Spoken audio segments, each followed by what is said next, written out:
Rusiya Dövlət Dumasında əmək miqrantları ilə bağlı yeni qanunvericilik təşəbbüsləri müzakirə olunubdur və bu sahədə nəzarətin daha da sərtləşdirilməsini nəzərdə tutan layihələr ilk oxunuşda qəbul edilibdir. Təklif olunan dəyişikliklərə əsasən əmək miqrantları özlərini və ölkə ərazisində yaşayan ailə üzvlərini region üzrə müəyyən edilmiş minimum səviyyədə təmin etməyə borclu olacaqlar. Bununla yanaşı, hər bir miqrant üçün sabit avans ödənişinin tətbiqi də nəzərdə tutulur.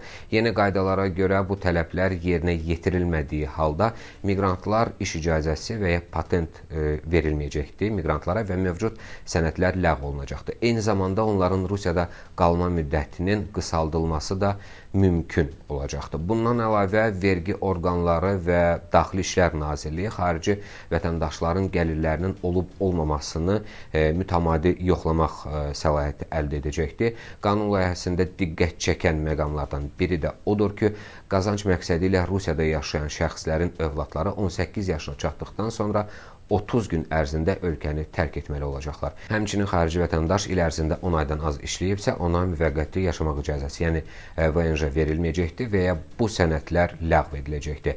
Bəzi hallarda aylıq sabit avans ödənişlərinin artırılması da nəzərdə tutulur və Dövlət Dumasının rəhbərliyi hesab edir ki, bu dəyişikliklər əmək miqrantlarının fəaliyyətinə nəzarəti gücləndirəcəkdir, onların gəlirlərinin şəffaflığını təmin edəcəkdir və ölkədə qanuni qalma qaydalarının daha effektiv icrasına şərait yaradacaq.